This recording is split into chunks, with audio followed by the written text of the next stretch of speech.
E eu quero compartilhar com os irmãos nessa manhã um episódio de Jesus, dos últimos momentos do ministério de Jesus nessa terra.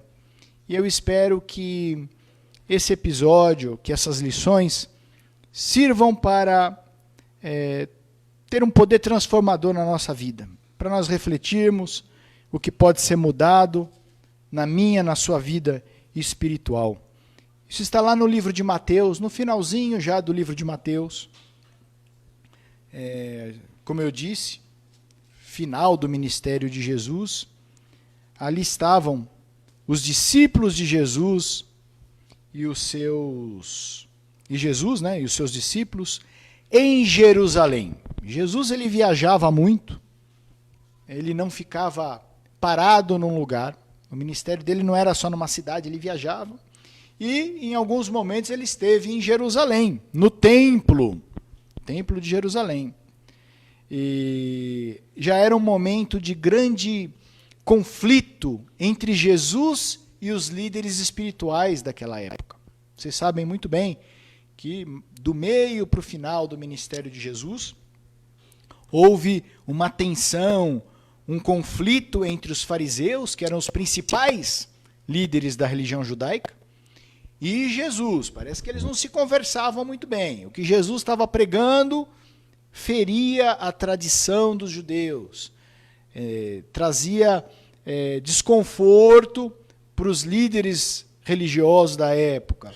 E aquela tensão, aquele conflito foi crescendo, aquele negócio foi fermentando, até que chegou num ponto em que a coisa ficou insustentável.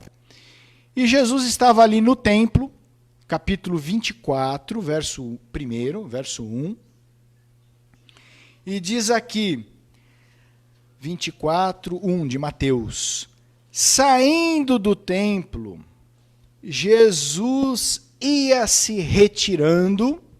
Olha, saindo do templo, parece que essa afirmação repetida aqui, saindo do templo, Jesus ia se retirando, já mostra que Jesus estava dando as costas para todo aquele sistema religioso, opressor, né, enganador dos judeus, deturpado, que se baseava, teoricamente, na Torá, na lei de Deus, mas que tinha sido pervertido por uma liderança corrupta, eu diria.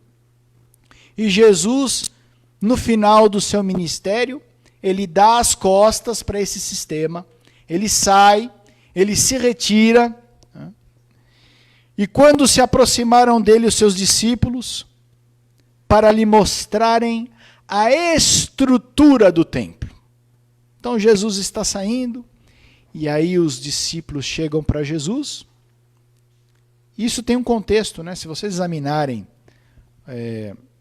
o capítulo anterior, você vai ver que Jesus, antes desse momento, antes dele sair de Jerusalém, ele, 2 ou 3 versos aí do final do capítulo 23, ele fala: Jerusalém, Jerusalém, que matas os profetas e apedreja os que lhe foram enviados. Quantas vezes eu quis te ajuntar como filhos, né? Como uma galinha junta os seus pintinhos, e tu não quiseste. Foi uma mensagem final de conclusão daquela tentativa sem êxito de Jesus conseguir conquistar os judeus. Jerusalém, Jerusalém, você matou os profetas e apedrejou todos os que foram enviados. Eu tentei, fiz de tudo, mas você não quis. Então agora Jesus dá as costas para aquele sistema, e aí vem os discípulos para mostrar a Jesus o quê? O que fala na tradução de vocês? No meu fala estrutura. No meu fala estrutura, né? Estrutura. Como é que os discípulos devem ter chegado para Jesus e mostrado a estrutura? Olha, Senhor, a gente anda por aí, né? A gente vai para Galiléia, para Cafarnaum, para Pérea, né? Até na Samaria a gente já entrou. Mas Jerusalém, igual Jerusalém não tem. Olha só a estrutura. Olha só esse templo.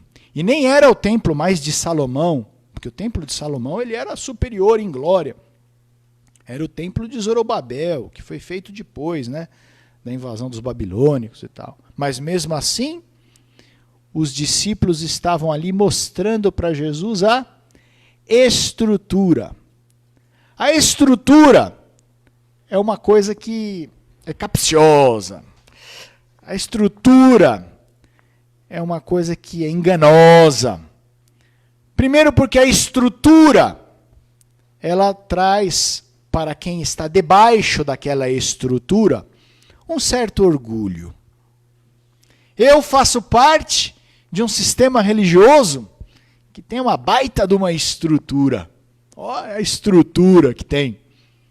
Prédio, liderança, organização, hierarquia administrativa. A minha denominação é bem estruturada, não é uma igrejinha dessas de esquina que abre uma portinha. A minha igreja tem estrutura. Então o religioso se sente o quê? Orgulhoso da sua denominação, da sua religião. Porque tem poder, tem estrutura. E pior do que orgulho. Orgulho já, se não se bastasse o orgulho, que é uma coisa muito ruim para o evangelho, para a Bíblia, a gente sabe, né, que o orgulho é uma coisa, é um dos males dos piores. A estrutura causa no religioso, no crente, um falso senso de confiança. Ele acaba confiando naquilo. Ele confia naquilo por quê? Porque ele vê que aquilo ali é uma coisa bem estruturada, ele consegue ver. Então ele confia, fala, aqui não tem erro, aqui eu posso confiar nisso aqui. Que se não fosse certo isso aqui, não teria toda essa estrutura. Não é? Então você coloca confiança naquele modelo de religião, naquela doutrina, naquela denominação. Por quê? Porque ela mostra uma boa estrutura. E é isso que os discípulos vieram mostrar para Jesus. Quando Jesus falou a Jerusalém, vocês não quiseram, eu estou te abandonando, isso aqui vai... Os discípulos falaram, não, Senhor, aqui a estrutura e isso tudo. E qual foi a resposta de Jesus? Ele, porém, lhes perguntou, não vedes tudo isso? Em verdade vos digo que não ficará aqui pedra sobre pedra que não seja derrubada. Essa expressão, não ficará pedra sobre pedra, é uma expressão até muito popular, né? No cotidiano a gente ouve muito, não vai ficar pedra sobre pedra. O que significa isso? Significa que a coisa vai ser destruída. E destruída mesmo, pela raiz, né? Os discípulos ouviram isso e falaram, mas que história é essa? Mas que negócio é esse de destruir totalmente essa profecia que vai... Né? Uma estrutura dessa não vai ficar pedra sobre pedra? É, a casa de Deus, né? Aí eles pensam o seguinte, a primeira coisa que eles deveriam perguntar, talvez é por quê, como, mas quando Jesus fez essa profecia, a preocupação dos discípulos não foi por quê, nem como, nem onde, foi quando. Porque se eu faço uma profecia aqui, algum profeta aparece aqui e fala, irmão fulano, o Senhor me revelou que você vai morrer. O que esse irmão fulano vai querer saber? Ele vai querer saber como que ele vai morrer? Ele quer saber quando. Porque ele quer saber quanto tempo mais de vida ele tem. Ele não está preocupado em como vai acontecer, ou, né, onde. Ele quer saber quando, o tempo que ele tem. E os discípulos perguntaram, né? Aproximaram-se dele os discípulos em particular, né, depois que já tinham saído, dize-nos, verso 3, quando acontecerão essas coisas? Quando? E aí falam, né, e que sinal haverá da tua vinda e do fim dos tempos? Olha que interessante essa pergunta. Eles perguntam quando, mas eles mesmos já dão a interpretação da profecia. E eles já interpretam que a coisa que Jesus falou vai acontecer quando? No fim dos tempos, na tua volta. Vocês percebem isso na pergunta dos discípulos? Percebem? Olha, vou repetir. Os discípulos falam, dize-nos quando acontecerão essas coisas, né, de não ficar pedra sobre pedra no templo, e que sinal haverá da tua vinda e do fim dos tempos. Quer dizer, os próprios discípulos já estão aplicando a profecia de Jesus à vinda de Jesus e ao final dos tempos. Isso é uma mania que o ser humano tem de receber a profecia e de tentar aplicar sempre lá na frente, o mais longe possível. Né? E a coisa pode estar muito mais perto do que você imagina. Isso aconteceu com Marta, né? Quando Jesus foi para ressuscitar Lázaro, está lá em João 11. Então tem uma parte lá, mais para o meio da história, em São João 11, que fala que Marta chega para Jesus e fala, quando Jesus, ele demora, né, para chegar em Betânia, e Marta fala assim, Senhor, se o Senhor tivesse chegado antes, o Senhor poderia ter salvo o Lázaro, poderia ter curado ele não morreria. Então, em João 11, vamos olhar João 11? Acho que é o verso... Senhor, 21, se tu estivesse aqui, meu irmão não teria morrido. Mas agora sei que tudo que o Senhor pedir a Deus, Ele te concederá. E Jesus disse, a profecia, seu irmão vai ressuscitar. Essa é a profecia que está lá. E qual foi a aplicação que Marta fez da profecia? Uma aplicação próxima ou uma aplicação remota, distante? Distante. Ela diz o quê? A gente sabe que ele vai ressuscitar quando? No último dia. Mas quando Jesus faz a profecia, a gente tem essa mania de jogar lá para frente. Mas muitas vezes a profecia é para agora. Né? Voltando lá no... Esse foi só um parênteses que eu abri para lembrar disso. Né? E Jesus passa a dar a resposta certa para a pergunta errada. Muitas vezes, quando nós temos que resolver um problema, isso em todos os sentidos, tá? Não só espiritual, mas um problema profissional, problema familiar, uma técnica de resolver o problema é o seguinte, todo problema ele tem uma pergunta. E mais importante do que você acertar a resposta, é fazer a pergunta certa. Às vezes um professor, eles sabem muito bem disso. Às vezes o aluno faz uma pergunta, aí o professor fala, não era essa pergunta que eu queria, porque essa pergunta aí não é a correta. A pergunta dos discípulos, quando? Não é a pergunta correta, mas Jesus deu a resposta correta, mesmo a pergunta dos discípulos sendo errada. E qual foi a resposta de Jesus? Mateus 24, 36. Jesus aqui ele fala dá várias mensagens sobre o fim dos tempos, sobre a vinda do Filho do Homem, né? Mas no 36, ele volta à pergunta dos discípulos e fala, a respeito daquele dia e da hora, ninguém sabe. Ninguém sabe. Esse ninguém é ninguém mesmo? Esse ninguém, quem que engloba esse ninguém? Que não sabe. Nem os anjos, nem o Filho, que é Jesus, mas unicamente, obviamente, nem os discípulos, não está escrito aqui, mas a gente não precisa nem... né? Mas somente quem? O Pai. Ninguém sabe. E o mais importante não é isso, quando vem. Então tem muitos que profetizaram, em tal data vem, vai acabar em tal data. Todos esses quebraram a cara. Todos esses. E eu vou agora compartilhar com os irmãos 3 parábolas. Você vai falar 3 parábolas? Vai ficar aqui até 13h. Não, eu vou passar rapidinho, bem rápido, sobre um trio de parábolas de Jesus que tratam deste tema importantíssimo que é a exortação, chamar a atenção para a necessidade de vigilância.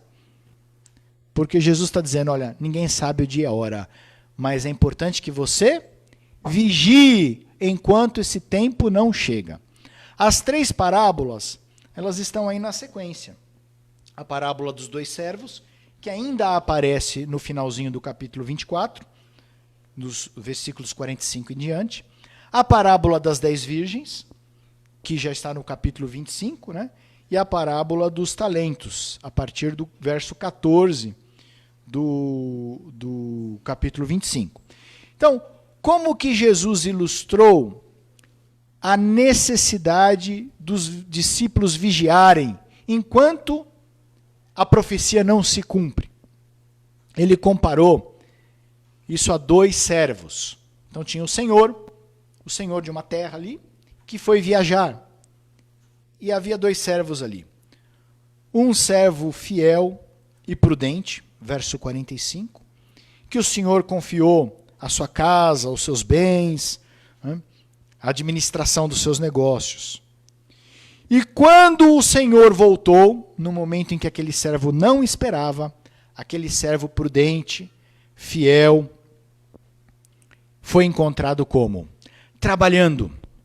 Aquele servo, ele ficou preocupado com a saída do seu senhor. Ele sentiu uma responsabilidade maior. Falou, agora o meu chefe não está aqui, o meu senhor não está aqui. Então eu tenho que me focar, eu tenho que trabalhar, eu tenho que estar atento, eu tenho que estar vigilante nos negócios que ele me confiou, para eu fazer o melhor possível, não posso errar. E quando esse senhor retorna, vê que esse servo está ali atento, trabalhando direitinho. E é certo, no verso 47, que diz que esse senhor vai confiar a esse servo prudente e fiel todos os seus bens. Mas, por outro lado, tem um servo mau que ele pensou assim. Qual foi o grande engano desse servo mau? Foi achar que a profecia ia se cumprir muito longe, né? Esse servo mau pensou o seguinte, o meu senhor, o meu chefe vai demorar para voltar.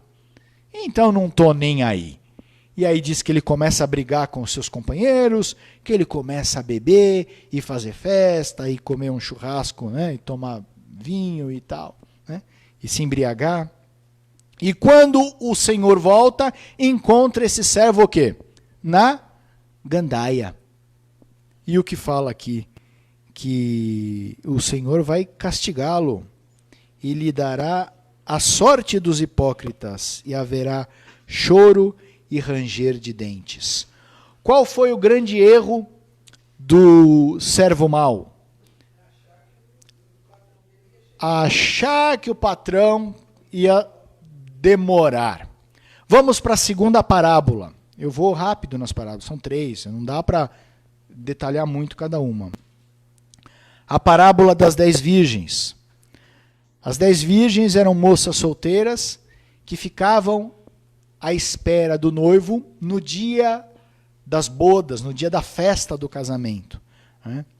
E geralmente o noivo vinha de noite e todas elas carregavam lâmpadas até o local da festa, num caminho, né, bonito, as pessoas olhavam na janela, já sabiam, né, que era o noivo, e todo mundo olhava, é igual a noiva hoje, né, que você passa de carro, você vê às vezes num sábado à tarde, a noiva tirando foto no parque, vocês já viram isso? Todo mundo para ver a noiva, chama atenção, né, e as cerimônias eram assim naquela época.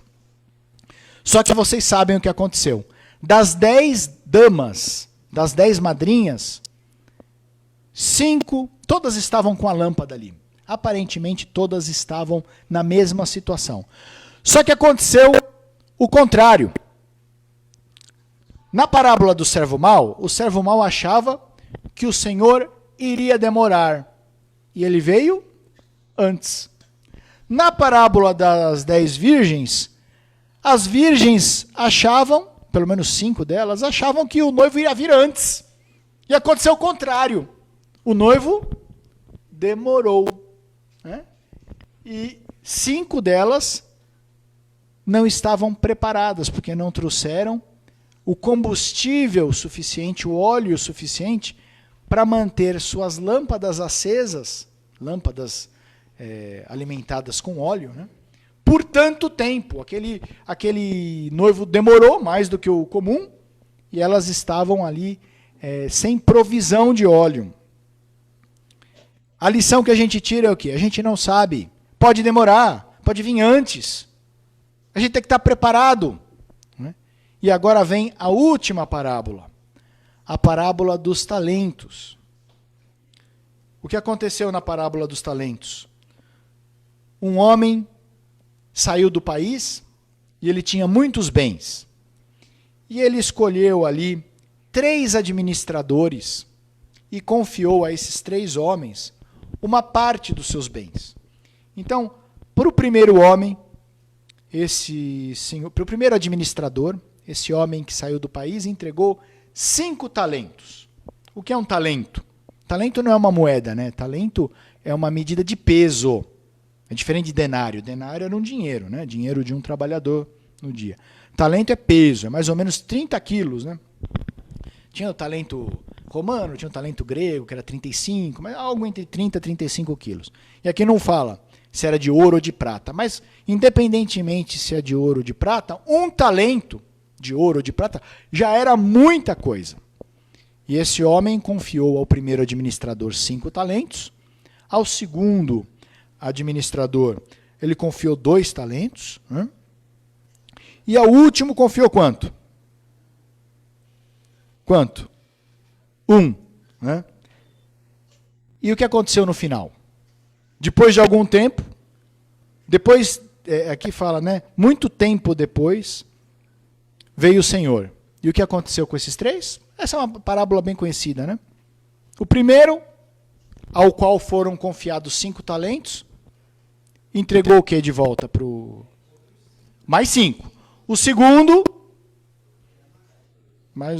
recebeu 2, entregou mais 2. Né? Rendeu 2. Quem foi melhor, o primeiro ou o segundo?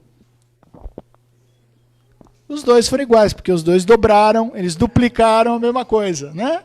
Então, o investimento deu 100% de retorno. Né?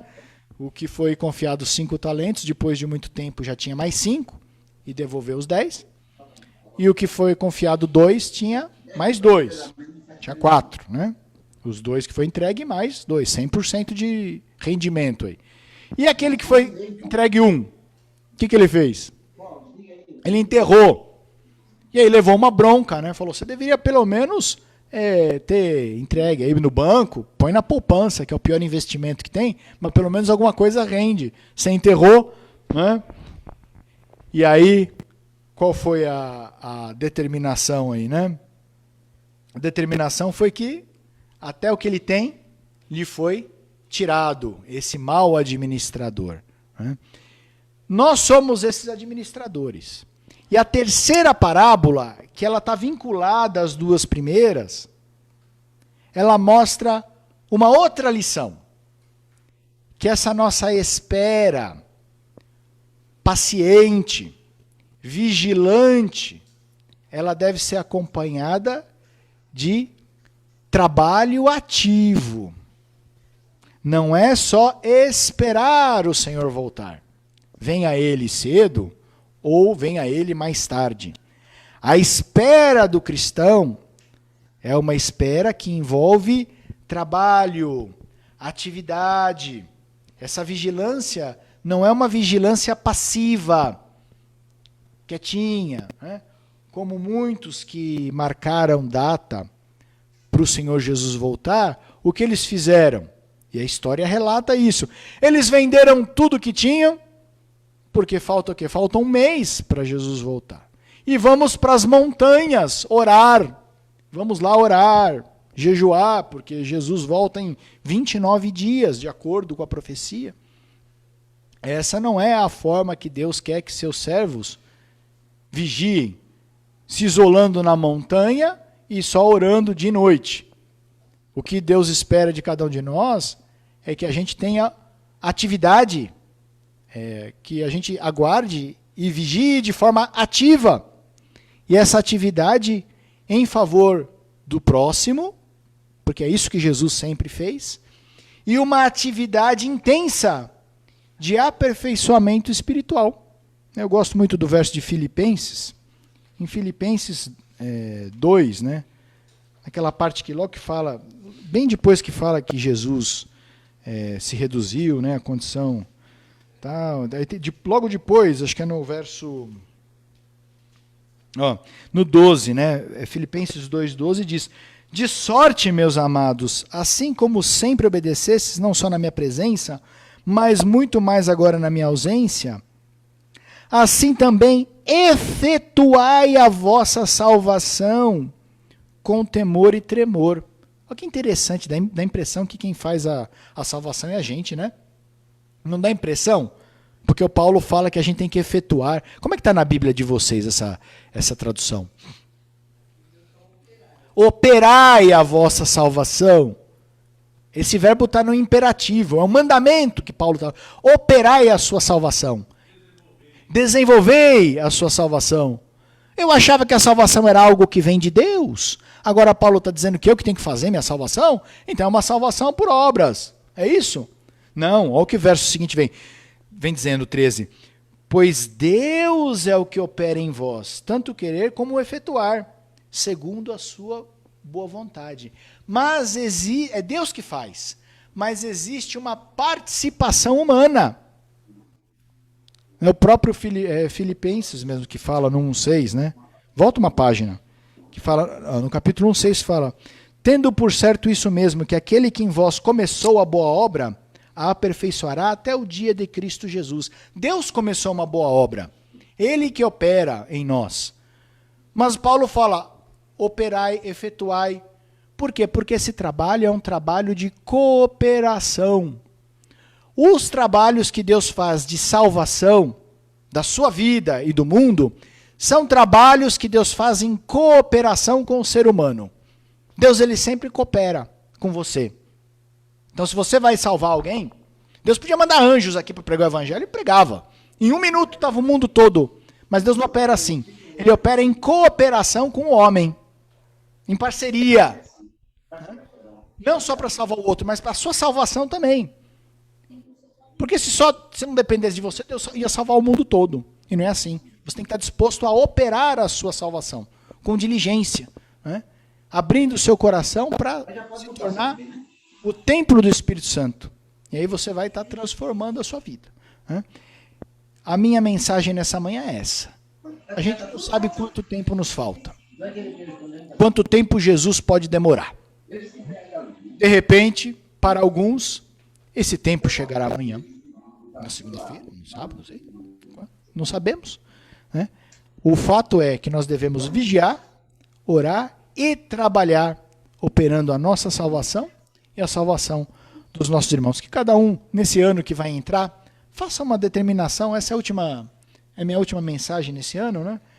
E o meu apelo que eu faço a todos os irmãos é que determine no seu coração como vai ser sua vida espiritual em 2022. E faça uma determinação firme. Porque a vida de um homem é feita das decisões que ele toma. E você pode tomar uma decisão hoje de como será sua vida espiritual em 2022. Que Deus te abençoe, te guarde, te proteja. É o meu desejo, a minha oração. Amém. Vamos fazer oração, né? Quem puder se ajoelhar, pode se ajoelhar.